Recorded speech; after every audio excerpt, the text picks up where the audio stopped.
Hello and welcome back to another episode of the News You Missed Weekly Recap. This is the video game show that's in a podcast format, catching you up on all of the major gaming news stories that you might have missed this week. Don't be out of the loop, click subscribe today, come back every week, and get caught up with your news. Now without further ado, let's go ahead and jump right into the news. And I want to begin with Sonic Team Racing.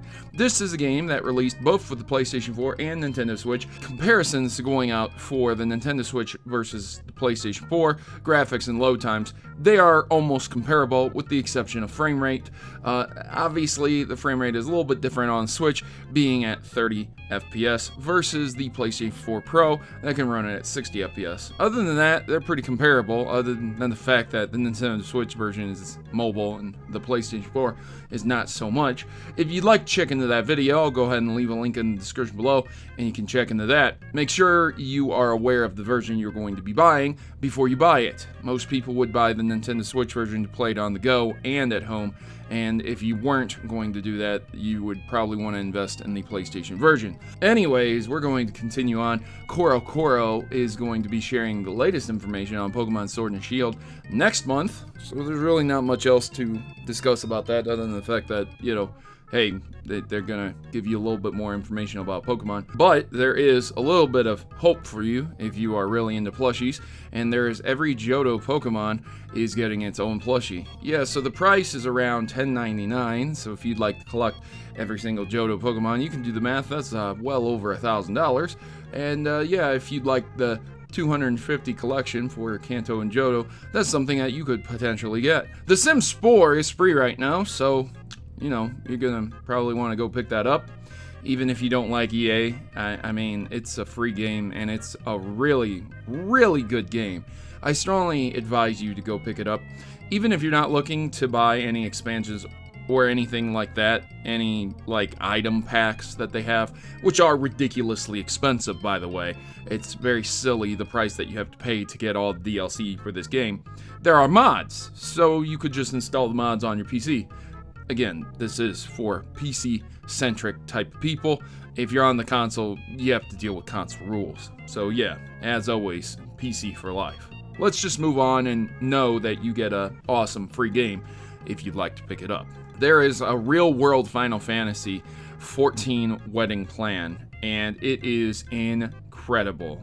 Yeah, it's pretty crazy. The Final Fantasy 14 wedding has characters straight out of Final Fantasy, images, pictures, all kinds of stuff. The venue itself has kind of a mirror background, mirror flooring that's very reflective. Looks pretty cool. Some of the decor has things like chocobos and some of the food items that you would come to expect from that universe and lore. The wife and the groom have corresponding weapons like a staff and a sword, as well as the cake being very thematic to Final Fantasy. What do you think about video game weddings? I would love to hear your thoughts on the topic down in the comment section below. Speaking of Final Fantasy, we're talking about Final Fantasy VII being remade very, very soon, but there's a remaster you can play right now, which actually takes on the role of remastering the original Final Fantasy VII into what it would be today if it came out with almost the same exact graphics, instead of a full remake with all of those updated graphics to nowadays standards. You get what I'm saying? It looks really, really nice, really, really clean,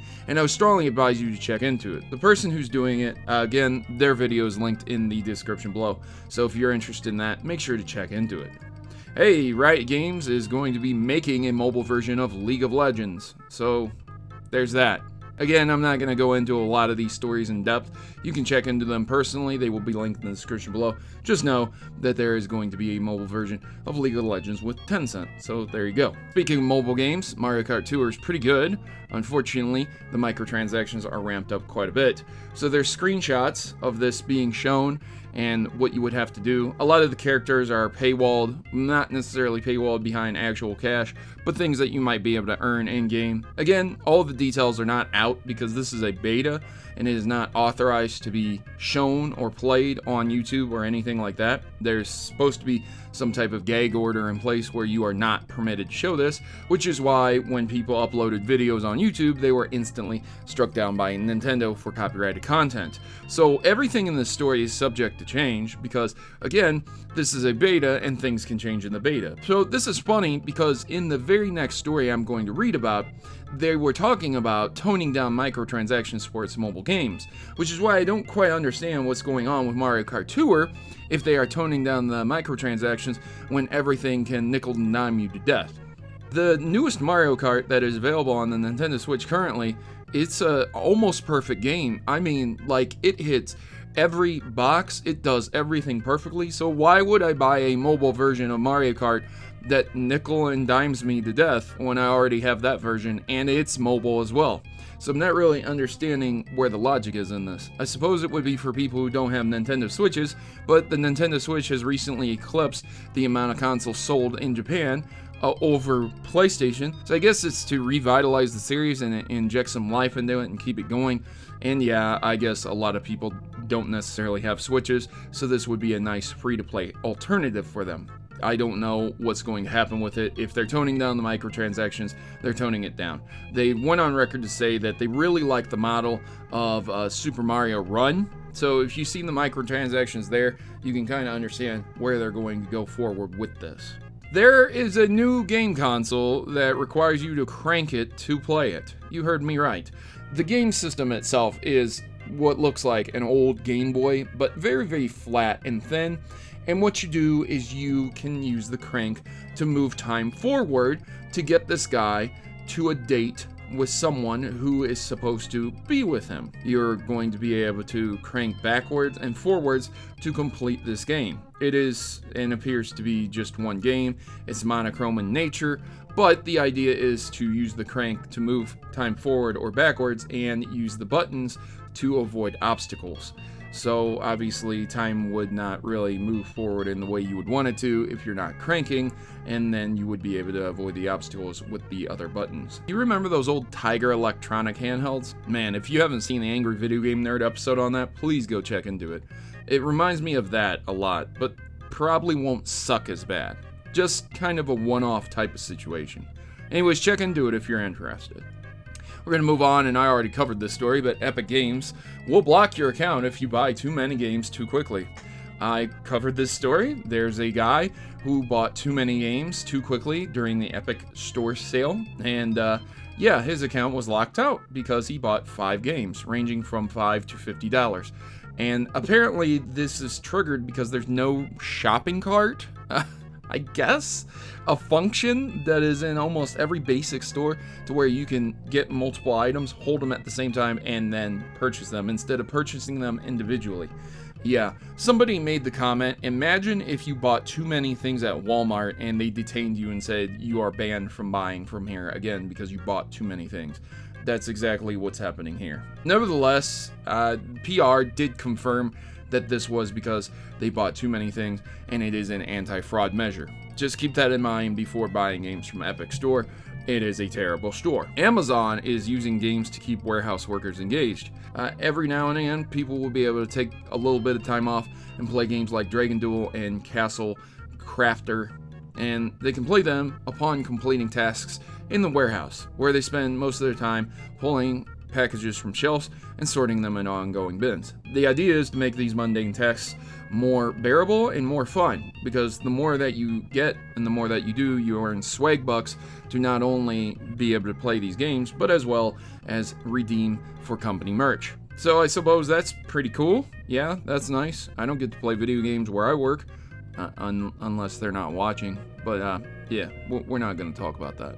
Anyways, we're just going to go ahead and move on and act like I didn't say anything.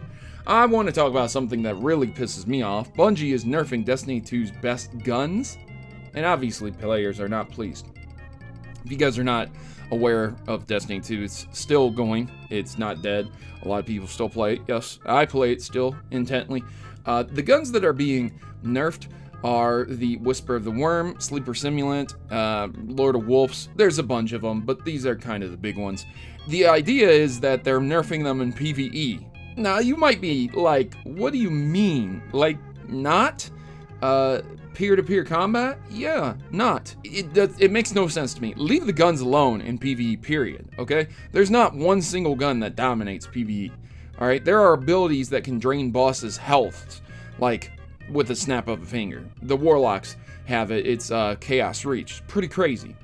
But my point here is that there are guns in PvP that can 3-shot kill, 2-shot kill, and instantly kill, and right off rip, right off spawn, you can have shotgun ammunition, which is a one-hit kill if you're close enough to someone, and there is other weaponry that you don't even have to hit the guy, and you can kill him instantly, and it's not necessarily heavy weaponry at all.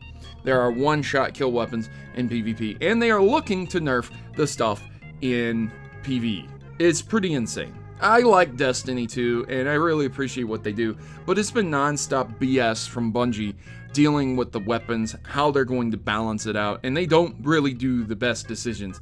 I don't understand it whatsoever, and I don't think I ever will. So there's my spiel on Destiny 2. If you want to play with me, I'm on PC now. I've been playing it for a hot minute. I've played it on console ever since the alpha, and I really appreciate the game itself, both Destiny 1 and 2. It's a fun game. It's a great time killer, and that's all there is to it. But these nerfs, they piss me off too. And finally, I want to close on the PlayStation boss believes the streaming era is about to experience rapid growth. Of course he would. He's investing a lot into it.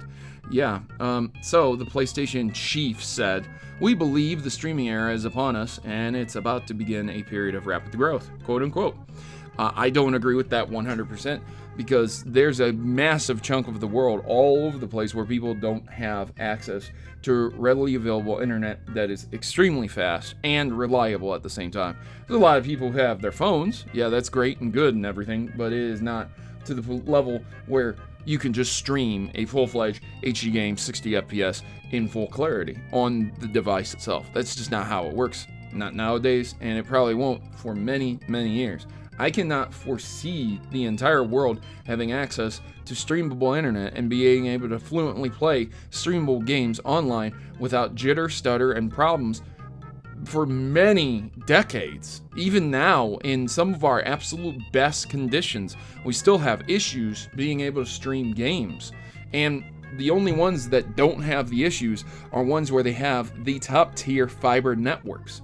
So unless you live in a massive city that has a top tier fiber network that never has issues with internet, never has dropped internet, never has problems with that, I seriously doubt you're going to be streaming these games at 4K, 60 FPS, and playing them as if you were playing them off a console offline. That's what I have to say about that. You go ahead and leave your comments down in the section below, and that'll do it for this episode. Hey, ladies and gentlemen, I would just request very nicely that you would like it and share this. It's 100% free, keeps me alive, just letting people know I exist. If you would click subscribe, I'm on my road to 1 million subscribers. Still trying to get that dream accomplished, but if I never do, just knowing that you're here listening to my stories makes all the difference. I'll never be able to thank my subscribers as much as I possibly could just for getting that plaque itself. Anyways, this is me, Protomario, signing off. As always, good gaming, God bless, and I hope to see you back here next week for another News You Missed.